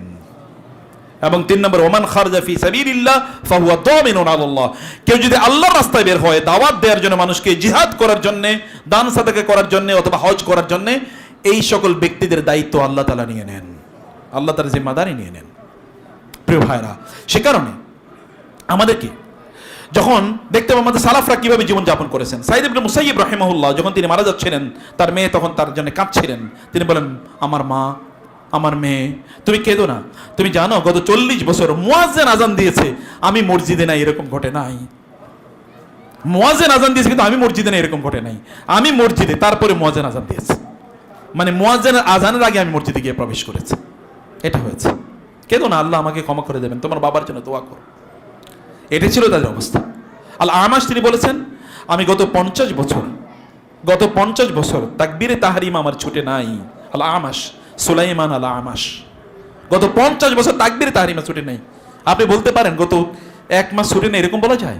আর আল্লাহ রাসূল বলেছেন কেউ যদি 40 দিন তাকবীরে তাহরিমার সাথে নামাজ আদায় করতে পারে কুতিবাত লাহু বারাআতান, তার জন্য দুটো মুক্তি আল্লাহ তাআলা লিখে দেন। এর মধ্যে একটা হচ্ছে কি, তার অন্তরে কোনোদিন নেফাকি থাকবে না, এই ব্যক্তি কোনোদিন জাহান্নামে যাবে না। 40 দিন, আর এরা 50 বছর করছে। তাদের ইবাদতের মাত্রা কি প্রিয় ভাইরা, সম্মানিত বোনেরা। সে কারণে আমি যে কথা আপনাদেরকে বলতে চাই যে আমাদের উচিত আমাদের ঘরগুলোতে প্রয়োজনীয় কাজগুলো করার পর আমাদের ঘরগুলো থেকে চলে এসে মসজিদে থাকা, কাজ করা, এগুলো আমাদের উচিত। যে সকল পোলাপাইন ঘরের কোনায় একেবারে দরজা বন্ধ করে বসে থাকে, বুঝবেন এগুলো অলরেডি রোটেন, এগুলো শেষ। চিপায় কম্পিউটার নিয়ে বসে আছে অথবা ডিভাইস নিয়ে বসে আছে, বুঝবেন অলরেডি ড্যামেজড, ব্রেন অলরেডি অর্ধেক শেষ। বুঝতে পেরেছেন? প্রকাশ্যে সামনে ওদেরকে মসজিদে নিয়ে আসুন। আল্লাহর ঘরে আসলে জিম্মাদারি আল্লাহ তাআলাই নেবেন। এতক্ষণ আপনারা একথাই শুনেছেন। আমি বলছিলাম যে উম্মার অবস্থা কি ছিল। রাসূলুল্লাহ সাল্লাল্লাহু আলাইহি ওয়াসাল্লাম স্ত্রীদের সাথে রাগ করে গিয়ে কোথায় ছিলেন? 5 স্টার হোটেলে, হ্যাঁ, মসজিদে ছিলেন। মসজিদে ছিলেন না? ওমর রাদিয়াল্লাহু তাআলা গিয়ে দেখলেন মসজিদে শুয়ে আছেন চাটাইয়ের উপর, সেখানে দাগ লেগে আছে। ওমর কেঁদে দিলেন, ইয়া রাসূলুল্লাহ, এরকম একটা অবস্থা। আপনি যদি চান তাহলে আসমান থেকে বৃষ্টি নাজিল না হয়ে স্বর্ণ নাজিল হয়, আপনি এভাবে শুয়ে আছেন। আলী রাদিয়াল্লাহু তাআলা আনহু এগেইন স্ত্রীর সাথে রাগ করছেন, ফাতেমা রাদিয়াল্লাহু তাআলার সাথে। পাওয়া গেছে কোথায় গিয়ে? ওই মসজিদে গিয়ে শুয়ে আছে। মুমিনদের জায়গা তো মসজিদ, আর আপনি রাগ করলে এরপরে জান হচ্ছে হোটেলে গিয়ে থাকেন। কি চরিত্র উম্মার! এই চরিত্র তো কোনোদিনই ছিল না। তার তো ডেস্টিনি, তার তো ঠিকানা মসজিদ। এখানে আসবে কারণ মসজিদে আসার তারা শয়তান ডিস্টার্ব করতে পারবে না। এখানে তাসবিহ, তাহলিল, কোরআন তেলাওয়াত, নামাজ, ইবাদত ইত্যাদি থাকবে। প্রিয় ভাই, রাসূল সাল্লাল্লাহু আলাইহি ওয়াসাল্লাম তার কাছে আসলেন এবং বলেন, কুম ইয়া আবা তুরাব, আবু তুরাব উঠো, তোমার গায়ে তো ধুলাবালি লাইগা আছে, উঠো, কি হয়েছে, চলো বাসায় নিয়ে যাও। জামাইকে ধরে বাসায় নিয়ে গিয়েছেন। একজন মুমিনের অন্তরে সদা সর্বদা ঈমান থাকে, সদা সর্বদা মসজিদের কথা থাকে, মসজিদের চিন্তা একজন ঈমানদার অন্তরে থাকে। প্রিয় ভাইরা, যদি একজন ব্যক্তি মুমিন যদি মসজিদের সাথে সম্পৃক্ত না থাকে তাহলে কোনো কিছু তারে বাঁচাইতে পারবে না, কিচ্ছু বাঁচাতে পারবে না, কিচ্ছু তাকে বাঁচাতে পারবে না। এটা হচ্ছে শাবুন বিগাইরি আকিদাতিন ওয়ারাকুন ইউজাররিহু আর-রিহু ইউজাররিহু। এটা হচ্ছে তখন এমন এক ব্যক্তি যে খড়কুটার মতো বাতাস তারে উড়িয়ে নিয়ে যাবে, এরকম একটা অবস্থা হয়ে যাবে। আপনাকে মসজিদে হাইয়া আলাস সালাহ হাইয়া আলাল ফালাহ যদি আপনাকে মসজিদের দিকে না ডাকতে পারে তাহলে বুঝবেন যে আপনি অলরেডি ওই গোত্রের অন্তর্ভুক্ত হয়ে গেছেন। যারা আল্লাহ সুবহানাহু ওয়া তাআলাকে ভুলে গিয়েছে এবং আল্লাহ যাদের অন্তরগুলোকে গাফেল করে দিয়েছেন। প্রিয় ভাইরা, আমাদেরকে মনে রাখতে মসজিদের সাথে আরেকটা গুরুত্বপূর্ণ জিনিস আছে, সেটি হচ্ছে তাহাজ্জুদ, সালাতুত তাহাজ্জুদ, কিয়ামুল লাইল। এটি মসজিদের সাথে মানে হচ্ছে এটা নামাজের সাথে সম্পৃক্ত। মসজিদে তো আমরা আল্লাহর ইবাদত করার জন্য আসি, কোরআন তেলাওয়াত, তাসবিহ, তাহলিল, কিন্তু এখানে মূল উদ্দেশ্য হলো সালাত। আরেকটা ইস্যু আছে, রাসূলুল্লাহ সাল্লাল্লাহু আলাইহি ওয়াসাল্লামকে আল্লাহ সুবহানাহু ওয়া তাআলা নির্দেশ প্রদান করেছেন, ইয়া আইয়ুহাল মুযাম্মিলু কুমিল লাইলা ইল্লা কালিলা নিসফাহু আও ইনকুস মিনহু কালিলা ইয়া আইয়ুহাল মুদ্দাসসির কুম ফাআনজির ওয়া রাব্বাকা ফাকাব্বির ওয়া সিয়াবাকা ফাতাহহির ওয়ার রুজ্জা ফাহজুর। প্রিয় ভাইরা, সে কারণে সম্মানিত বোনেরা, আমরা এই আলোচনা যাওয়ার পূর্বে আপনাদেরকে যেই বিষয়টি বলতে চাই তা হলো মসজিদে বেশি বেশি আসুন প্লিজ। মসজিদে আসুন, মসজিদে সালাত আদায় করুন, মসজিদকে আপনাদের ঠিকানা বানিয়ে নিন। কারণ রাসূল সাল্লাল্লাহু আলাইহি ওয়াসাল্লাম আবারও রাসূল সাল্লাল্লাহু আলাইহি ওয়াসাল্লাম যে কথা বলেছেন সেটা স্মরণ করিয়ে দেই। ফিতনা চলে আসছে, ভয়াবহ গতিতে ফিতনা তোমাদের চারিদিকে গ্রাস করছে। ফিতনা তোমাদেরকে শেষ করে দেওয়ার পূর্বে তোমরা আমলগুলো করে নাও, বাদিরু বিল আমাল, তোমরা আমলগুলো করে নাও। রাসূল সাল্লাল্লাহু আলাইহি ওয়াসাল্লাম বলেছেন, হাল তানতাজিরুন ইল্লা ফাকরান মুনসিয়া, তোমরা কি চাও দারিদ্র তোমাদেরকে সব ভুলিয়ে দেখ? তোমরা কি চাও এমন কোন রোগ আসুক যে রোগের কারণে তোমরা আর ইবাদত করতে পারবে না? তোমরা কি চাও এমন ধন সম্পদ ব্যবসা বাণিজ্য তোমাদের তৈরি হোক যে তোমরা আর আগের মতো ইবাদতে সময় দিতে পারছো না? তোমরা কি চাও এমন একটা সময় তোমরা এমন দুর্বল হয়ে গেছো, বৃদ্ধ হয়ে গেছো, এখন আর ইবাদতে দাঁড়াইতে পারো না? নাকি মৃত্যু যা তোমার সব কিছু থেকে ধ্বংস করে দেবে, সব অপরচুনিটি বা সুযোগগুলো ধ্বংস করে দেবে, সেগুলোর অপেক্ষায় আছো? কিসের অপেক্ষায় আছো? আমল করো, দ্রুত আমল করো, দ্রুত আমল করো। নাকি তোমরা কিয়ামতের অপেক্ষায় আছো? ওয়াসসাআতু আদহা ওয়া আমার, আর কিয়ামত তো হবে ভয়াবহ এবং ভয়াবহ তিক্ত, সে কিয়ামতের অপেক্ষায় আছো? এখনই তোমরা তোমাদের আমল শুরু করে দাও। মক্কা মদিনায় এবং আরব বিশ্বে একটা চমৎকার দৃশ্য আছে। এই দৃশ্য সাহাবায়ে কেরামদের দৃশ্যের মতো। তাহলে এখন আমি বহু লোকের দেখেছি তারা ফজরের নামাজের পর, বিশেষ করে শুক্রবারে এবারে দেখেছি ঈদের নামাজের মানে ঈদের চাঁদ তো উঠেছে, ওঠার পরে আর কেউ ওইখান থেকে বের হয়ে নেই। কারণ পরে ঈদের দিন হলো শুক্রবার, অতএব শুক্রবারে জুমায় মসজিদের ভিতরে ঢুকতে পারবে না। আবার ঈদের নামাজ হচ্ছে আরব বিশ্বে ঈদের নামাজ হয় সূর্য ওঠার 15-20 মিনিট পর সর্বোচ্চ। অতএব ঈদের নামাজ ধরতে হবে, আবার ফজরের নামাজ ধরতে হবে, আবার এশা জামাতে পড়তে হবে। এই কারণে ওইখান থেকে আসেই নেই। ওই জামা কাপড় নিয়ে ওইখানে টয়লেটে গিয়ে গোসল করে জোহরের নামাজ, জুমার নামাজ আদায় করে তারপরে এসছে। এরকম হাজার হাজার লোকের আমি দেখেছি, এবং এদের ইমান দেখে আমার জেলাসি লাগছে, আমার ঈর্ষা লাগছে, এদের ইমানের লেভেলটা কি। এবং আমি শুক্রবার এরকম বহু লোকের দেখেছি, ওই যে আগের দিন রাতে ওইখানে চলে গেছে, কারণ শুক্রবার তো শুরু হয় কি রাত থেকে, রাতেই ওই যে মসজিদে চলে গেছে, রাতেই মসজিদে অবস্থান করা শুরু করেছে রাত থেকেই। তাহাজ্জুদে যে গেছে আর আসে নাই, জুমার নামাজ আদায় করে ওই প্রথম কাতারে অথবা একেবারে প্রথমে যারা মসজিদে যায় তাদের অন্তর্ভুক্ত হওয়ার জন্য এই জাতীয় প্রতিযোগিতা আমি দেখেছি আরব বিশ্বে। বাংলাদেশ তো এটা চিন্তা করা যায় না। আজানের পরে তো লোকেরা গোসল করতে যায় মাত্র, তাই না? অথচ ওই কালচার কিন্তু সেখানে আছে। ওই কালচার, একটা কালচারের নাম, এটা তৈরি করতে হবে। যেমন এখানে এই মসজিদই তো এখন আপনারা ভরপুর হয়ে গেছেন, এর আগে আপনারা আসেন নাই। কত দুনিয়া উল্টাইছেন আপনারা, বুঝেন? আপনাদের চেয়ে দুনিয়া উল্টানোর লোক নাই এই পৃথিবীতে, যারা হাজার হাজার কোটি টাকার মালিক, কিন্তু তারা তো তাদের চেয়ে বেশি ব্যস্ত আপনাদেরকে দেখলে মনে হয়। অথচ এখানে আসলে দুনিয়াটা উল্টাতে পারতেন, কারণ এটা দুনিয়া উল্টানোর জায়গা। এখান থেকে দুনিয়া উল্টিয়েছে। ও আবু বকর, ওমর, ওসমান, আলী, খালিদ ইবনে ওয়ালিদ, তাদের দিকে দেখেন কোত্থেকে উল্টাইছে দুনিয়া। দুনিয়াকে পরিবর্তন করেছে এখান থেকে। এখানে ছাড়া দুনিয়া পরিবর্তন করা যাবে না। তাহলে ওই মদখোর, গাঁজাখোর, জুয়াখোর এরকমই কেবল তৈরি হবে। তাদেরকে দুনিয়া পরিবর্তন হয় না, দেখেন না তাদেরকে দিয়ে কি পরিবর্তন হয়? টাকা বেশি হলে কি হয় দেখেন না? মানুষকে হত্যা করার জন্য তারা অস্ত্র তৈরি করে, দেখেন না? আর যদি আবু বকর এবং ওসমানদের টাকা তো হয়, তাই সেটা দিয়ে মসজিদে নববী তৈরি হয় রাদিয়াল্লাহু তাআলা আনহুম আজমাইন। প্রিয় ভাইরা, রাসূলুল্লাহ সাল্লাল্লাহু আলাইহি ওয়াসাল্লাম নামাজের পর গোল হয়ে বসলেন ফজরের নামাজের পর, এবং বললেন, মান আসবাহা মিনকুম আল ইয়াউমা সাইমান, তোমাদের মধ্যে আজকে কে রোজা রেখেছো? আবু বকর হাত তুলে বলেন আমি। বলেন, মান তাবিআ মিনকুম আল ইয়াউমা জানাজাতান, কে আজকে জানাজার নামাজে অংশগ্রহণ করেছে? আবু বকর বলেন আমি। মান আতআ মিনকুম আল ইয়াউমা মিসকিনান, কে আজকে মিসকিনকে খাওয়িয়েছে? আবু বকর দাঁড়িয়ে বলেন আমি। মান আদা মিনকুম আল ইয়াউমা মারিদান, আজকে কে একজন রোগীর সেবা করেছে? আবু বকর দাঁড়িয়ে বলেন আমি। রাসূল সাল্লাল্লাহু আলাইহি ওয়াসাল্লাম জয়ী প্রশ্ন করেন আগে বলেন আবু বকর আমি। রাসূল বলেন, মা ইস্তামানা ফি ইমরিইন ইল্লা দাখালাল জান্নাহ, কোন একজন ব্যক্তি যদি এতগুলো কাজ একসাথে করতে পারে সে নিশ্চিতভাবে জান্নাতে যাবে। বলেন আজকে সকাল থেকে কয়টা ভালো কাজ করছি? কয়টা বলতে পারেন? এরা ছিল উম্মার রিয়েল অ্যাসেট। এরাই ছিল উম্মার রিয়েল অ্যাসেট। প্রিয় ভাইরা, রাসূলুল্লাহ সাল্লাল্লাহু আলাইহি ওয়াসাল্লাম যখন এ কথা বললেন, তখন রাসূল ইসলাম তখন আবু বকর রাদিয়াল্লাহু বললেন, ইয়া রাসূলুল্লাহ, আপনি তো বলেছেন যে প্রত্যেকটা ইবাদতের জন্য একটা দরজা আছে, নামাজের দরজা, নামাজ সেখান দিয়ে ডাকবে, সিয়াম, সালাত, সাদাকা, হজ, এমনকি কোনো মানুষ আছে সবগুলো দরজা ওই ব্যক্তিকে ডাকবে যে তুমি আমার দরজা দিয়ে জান্নাতে প্রবেশ করে দিলে আমি অনেক বেশি ধন্য হব। বলে হ্যাঁ আছে। কে? তুমি। একজন আবু বকর ওয়েট কত দেখেন, হ্যাঁ আপনিই হবেন আমি আশা করি সেই ব্যক্তি যাকে সবগুলো দরজা ডাকবে। এরকম একটা এলিট ক্লাসের মানুষ হওয়া লাগে। তো চেষ্টা করেন কতগুলো দরজা দিয়ে প্রবেশ করতে পারেন জান্নাতে। এটাই তো প্রতিযোগিতা। ফাস্তাবিকুল খায়রাত, তোমরা ভালো কাজে প্রতিযোগিতা করো। আর আমরা আজকেও প্রিয় ভাইরা এমন অনেক অবস্থা দেখি।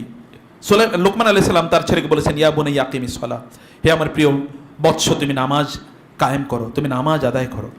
প্রিয় ভাইরা, তাসবিহ, তাহলিল, কোরআন, নামাজ, এগুলো মানুষকে কি প্রশান্তি দেয় জানেন? আপনারা তো জানেন এই যে গাজায় কি হচ্ছে, আপনারা জানেন গাজায় এখনো অনেক মানুষ আছে যাদের অপারেশন করার, মানে ধরেন হাতের একটা অংশ ছিঁড়ে গেছে, ওইটাকে এখন অপারেশন করে ফেলে দিতে হবে। অপারেশন করার জন্য অ্যানেস্থেসিয়া নাই, এমনকি শিশুদেরও। তখন ওরা বলে, অথবা ডাক্তাররা তাদেরকে বলে, তোমরা সুবহানাল্লাহ, আলহামদুলিল্লাহ, আল্লাহু আকবার পড়ো, তাসবিহ পড়তে থাকো বা কোরআন তেলাওয়াত করতে থাকো। কোরআন তেলাওয়াত করতে স্যার অপারেশন হচ্ছে, অ্যানেস্থেসিয়া নাই। আপনি কি চিন্তা করতে পারেন, একটা সুই দেখতে আপনাকে, অ্যানেস্থেসিয়া নাই, অবশ করার মতো কোনো ঔষধ নাই, এমনি অপারেশন করে ফেলে দিচ্ছে। এই মানুষগুলো যদি শ্রেষ্ঠ মানুষ নয় তাহলে কারা হবে? এরা যদি উম্মার সেরা মানুষ না হয় তাহলে কারা হবে?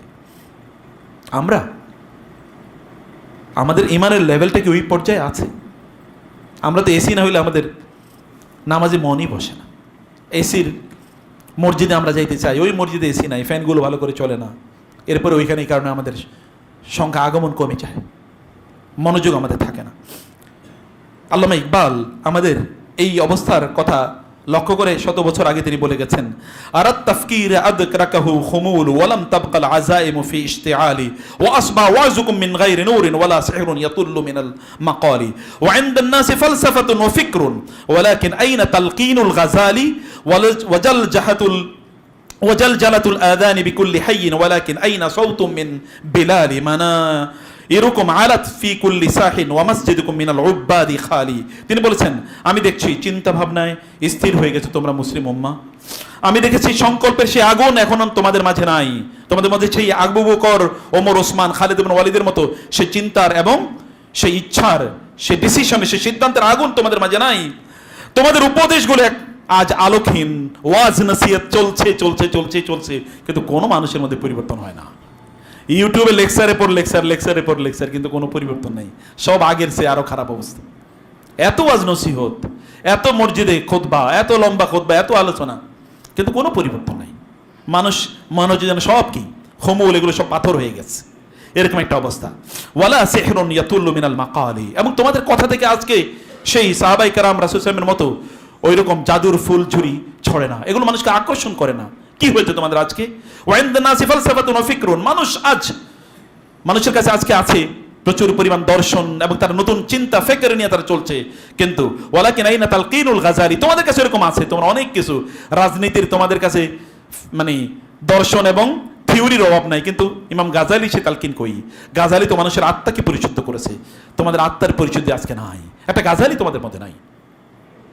তোমাদের আজকে অবস্থায় ওয়াজাল জালাতুল আযানি বিকুল্লি হাইয়িন, সব জায়গায় মিম্বার থেকে চিৎকার করে আজানের ধ্বনি শোনা যায়, ওয়ালাকিন আইনা সাওতুম মিন বেলালি, কিন্তু বেলালে সেই মধুর স্বর কই? যে স্বর মানুষকে আকর্ষণ করতো মসজিদে, তাই না নিয়ে আসতো, সেই স্বর আজকে মসজিদ থেকে ভেসে আসে না কেন? আজান তো ঠিকই আছে, কিন্তু আজানে সেই স্পিরিট নাই কেন? এবং মানা এরকম আলাত ফি কুল্লি সাইন, সব জায়গায় বিশাল বিশাল মিনার, কিন্তু ওয়া মাসজিদুকুম মিনাল উব্বাদি খালি, কিন্তু মসজিদগুলোতে আজ ইবাদত গুজার নাই। গ্রাম অঞ্চলে গিয়ে দেখেন কি বিশাল মসজিদ, প্রথম কাতারই মানুষ নেই, এই মসজিদ ওই মসজিদ, ওইটার পর ওইটা মসজিদ। আর যারা ইউরোপ আমেরিকাতে থাকে তারা তো মসজিদ বানানো এটা তাদের একটা ব্যবসা অথবা প্রেস্টিজ। আমি ওই মসজিদের সভাপতি, মুসল্লি হলো 5 জন, এর মধ্যে $1 মিলিয়ন দিয়ে কিনছে, আর আমিও এলাকায় একটা মসজিদ বানাইছি, এরকম একটা ভাব। এবং আপনাদেরকে বলি, আপনাদের একটা ত্রুটি দোষ আছে। এই সাধারণ মানুষ কিছু টাকা পয়সা হইলে আমি একটা মাদ্রাসা বানাবো, এরপর একটা বিল্ডিং বানাই, এরপর আর খবর নেই। আপনি মাদ্রাসা চালানো কোনো, আপনার তো সেই অভিজ্ঞতা নেই, আপনি জানেনও না এই জাতীয় পড়াশোনাটা কি। আপনি একজন দায়িত্বশীল আলেমকে দায়িত্ব দেন যে ভাই আমি আপনাকে এরকম একটা দায়িত্ব দিতে চাই, এরকম একটা কিছু আপনি করেন। যুগ যুগ ধরে উম্মাহ এই কাজ করছে, আর এখন আমাদের একদল পণ্ডিত বাইরে এসে কিছু টাকা পয়সার মালিক হয়েছে নিজে একটা বানাইবো। আমি বহু জায়গায় দেখছি এরকম বিল্ডিং পড়ে আছে, কোনো কাম নাই। এখন আমাদেরকে বলেছেন আপনি এই সেটা নেন, আমি ওটা নিয়ে কি করবো? আবার বহুত লোক আছে আপনার জায়গা দেবো, ভাই জায়গার দাম হলো 1 কোটি টাকা আর বিল্ডিং এর দাম হলো 20 কোটি টাকা। আপনার জায়গা দেবো, আপনি এই সেটা বিল্ডিং বানান, কয়েকদিন পরে বলবেন আপনি কে, এই জায়গার তো মালিক আমি। এরকম হাজার হাজার ঘটনা আছে। এইভাবে চলে না, এটা কোনো সিস্টেম না, এটা কোনো দিনের, এগুলো দিনের হচ্ছে অপ্রয়োজনীয় আবেগ। এই আবেগকে আপনাদেরকে নিয়ন্ত্রণ করতে হবে প্রিয় ভাইয়েরা। যাই হোক, আমি লাস্ট যে পয়েন্টে আপনাদের দৃষ্টি আকর্ষণ করতে চাই সেটা হচ্ছে যে তাহাজ্জুদ। তাহাজ্জুদ হচ্ছে বিজয়ের চাবিকাঠি। রমাদান আপনারা তাহাজ্জুদ আদায় করেছেন, রমাদানের বাইরে কি তাহাজ্জুদ নাই? বিজয়ের চাবিকাঠি। একবার চিন্তা করে দেখেন রাসূল ইসলাম, আপনি একবার চিন্তা করে দেখেন, এখন আপনি যখন দাওয়াত দেন, আমরা মসজিদে কথা বলি, কারণ আমি জানি বাংলাদেশে 18 কোটি লোক আছে, এর মধ্যে প্রায় 14 কোটি মুসলমান। অতএব কেউ কিছু কইলে 14 কোটি লোক আমাদের পক্ষে দাঁড়াবে, এরকম আমাদের একটা কমপক্ষে ইসলামের পক্ষে কথা বলবে। যেগুলো মোনাফেক আছে এগুলো কথা বাদ দেই, কমপক্ষে ইসলামের পক্ষে কথা বলবে লোকজন, এরকম একটা ভাব আছে। সারা পৃথিবীতে যদি আপনি ইসলামের দাওয়াত দিতে যান, আপনি জানেন গোটা পৃথিবীর 20% লোক আপনার পক্ষে আছে। কিন্তু যখন মক্কায় একা রাসূল ইসলাম গিয়ে বলছিলেন চাচাকে আবু লাহাবকে যে আল্লাহ আমাকে নবী হিসেবে পাঠিয়েছেন, আমার উপর কোরআন নাজিল করছেন, তখন ব্যাপারটা কি এত সহজ ছিল? নো, এত সহজ ছিল না। যারা ফেরি করে জিনিসপত্র বেচে আপনার দরজায় আইসা বলে ভাই এই জিনিসটা কিনবেন কিনা, আপনি বললেন যাও গিয়া, পরের দিন যখন আবার আসবে তখন দরজা খুলবেন নাকি? আর যদি দরজা খোলেন তখন কি বলবেন? তোমার গতকাল আমি ভাগাইছিলাম না, আবার আইসো কেন? তৃতীয় দিন আসলে এরপরে দেখেন আপনি তো তার মুখের সামনে এটা দরজা ছুড়ে মারবেন, তুমি আবার আইসো। এই কথা কি রাসূলের জন্য ঘটে নাই? এ কথা কি ঘটে নাই? লোকেরা কি তাকে বলে নাই পাগল? লোকেরা কি তাকে বলে নাই মিথ্যুক? লোকেরা কি তাকে বলে নাই নিজে বানাইছে? লোকেরা কি তাকে বলে নাই যে বালা আল্লামহু, যে তাকে অমুকে শিখাইছে, একজন গোলামুন নাসরানিয়ুন, এক খ্রিস্টান তাকে শিখাইছে, এগুলোকে লোকেরা বলে নাই? এরকম অসংখ্য যন্ত্রণা। আর এটা কি 1-2 মিনিট, 1-2 ঘন্টা?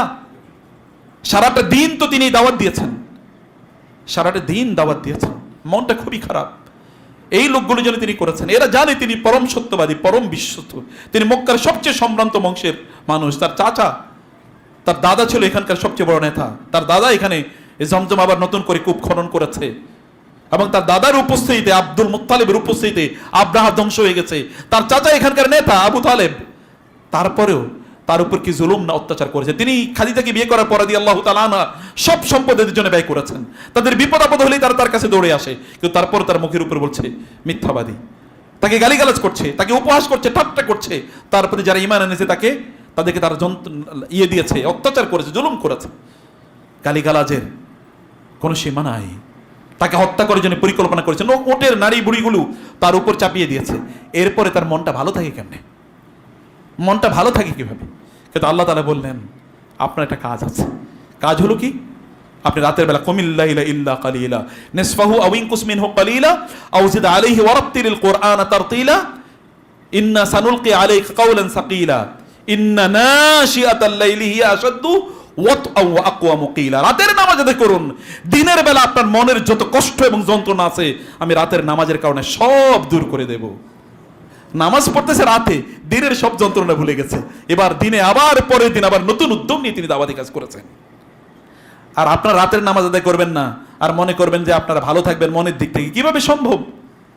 সলাত, রাতের সলাত মানুষকে যত ধরনের খারাপ চিন্তা আছে সব দূর করে দেয়, মানুষকে পরিশুদ্ধ মানুষে রূপান্তরিত করে। আল্লাহ তাআলা তার রাসূলকে বলেছে ইন্না সানুলকি আলাইকা কাওলান সাকিলা ইন্না লাকা ফিন নাহারি সাবহান তাওয়িলা। দিনের বেলা আপনার প্রচুর পরিমাণ কাজ আছে, এই কারণে রাতে আপনাকে নামাজ আদায় করতে হবে। রাতে নামাজ আদায় করে তিনি এনার্জি গেইন করতেন, তার মনটাকে পুত পবিত্র করতেন, পরিচ্ছন্ন করতেন, পবিত্র করতেন এবং শক্তিশালী করতেন। এবং এই কারণে রাসূল ইসলামের উপর যখন জুলুম নির্যাতন চালানো শুরু করে দিল, আল্লাহ তাআলা বলেন কম ফানজির, দাঁড়ান, মানুষকে সতর্ক করুন, ওয়ারাব্বাকা ফাকাব্বির, আপনার রবের তাকবীর করুন, ওয়াসিয়াবাকা ফাত্তাহির, নামাজ পড়তে হবে, এই কারণে জামা কাপড় পরিষ্কার করুন। আল্লাহ সুবহানাহু ওয়া তাআলা কম, দাঁড়ান, নামাজে দাঁড়িয়ে যাবেন। আল্লাহ সুবহানাহু তার রাসূলের উপর ফরজ করে দিয়েছেন। এবং আপনি জানেন 5 ওয়াক্ত নামাজ ফরজ হওয়ার পূর্বে এই কিয়ামুল লাইল, রাতের নামাজ মুসলমানদের উপর ফরজ ছিল। সেটা মুসলমানরা ছাড়ে কেমনে? আপনি তো এখনো সে রাতের নামাজ এখনো তো আপনার জন্য আছে। প্রিয় ভাইরা, গোটা পৃথিবীতে মুসলমানরা মার খাচ্ছে, আপনার কিছুই করণীয় নেই। কিন্তু রাতের তাহাজ্জুদও কি নাই আপনার?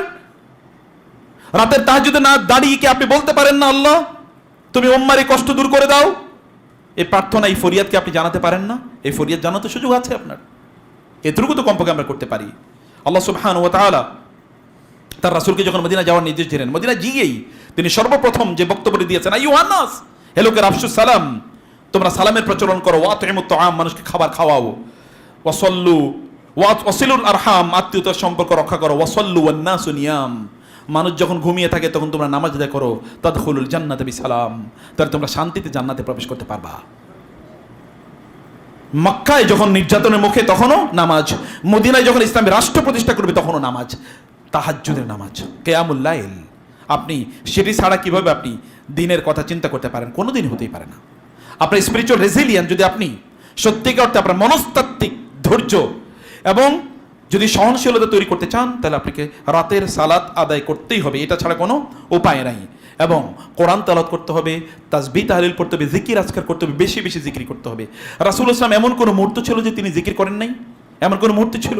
কোনো মুহূর্ত ছিল না। বরং তিনি নামাজের পর, আপনি বলবেন নামাজই তো সবচেয়ে বড় জিকির, নামাজের পরে তিনি জিকির করতে বলেছেন, বলেন নাই? যখন তোমরা নামাজ শেষ করবে, ফাযকুরুল্লাহ কিয়ামান ওয়া কুউদান ওয়া আলা জুনুবিকুম, নামাজ শেষ, ফাইদা কাদাইতুমুস সালাতা ফাযকুরুল্লাহ, যখন তোমরা নামাজ শেষ করবে তখন তোমরা জিকির করো। মানে কি? মানে নামাজ শেষ হতে হবে, জিকির ইজ ওভার, নো। এই কারণে তিনি মুআজকে বলেন, ইয়া মুআজ ইন্নী উহিব্বুকা, হে মুআজ আমি তোমাকে ভালোবাসি, তুমি জানো আমি তোমাকে ভালোবাসি। অতএব মুআজ, তুমি প্রত্যেক নামাজের পর এই কথা বলতে ভুলবা না, আল্লাহুম্মা আইন্নী আলা যিকরিকা ওয়া শুকরিকা ওয়া হুসনি ইবাদাতিক। নামাজের পর তুমি এটা বলতে ভুলবা না, প্রত্যেক নামাজের পর তুমি এটা বলবা। অতএব আল্লাহর জিকির করতে পারে, এটা কিন্তু আল্লাহর পক্ষ থেকে তাওফিক। আপনি যদি আল্লাহর জিকির করতে পারেন তাহলে বুঝবেন আল্লাহর পক্ষ থেকে আপনি তাওফিক পেয়েছেন। এবং দোয়া, যত বেশি দোয়া করা যায় আল্লাহর কাছে, মহান আল্লাহ সুবহানাহু ওয়া তাআলা আমাদেরকে রমাদানের পরেও যেন আমাদের ঈমানটাকে আমরা শক্তিশালী রাখতে পারি, সেই তৌফিক দান করুন। আল্লাহুম্মা আমিন। আকুলু কওলি হাযা ওয়া আস্তাগফিরুল্লাহ লি ওয়া লাকুম ওয়া লিসাইরিল মুসলিমিন ফাস্তাগফিরুহু ইন্নাহু হুয়াল গফুরুর রহিম।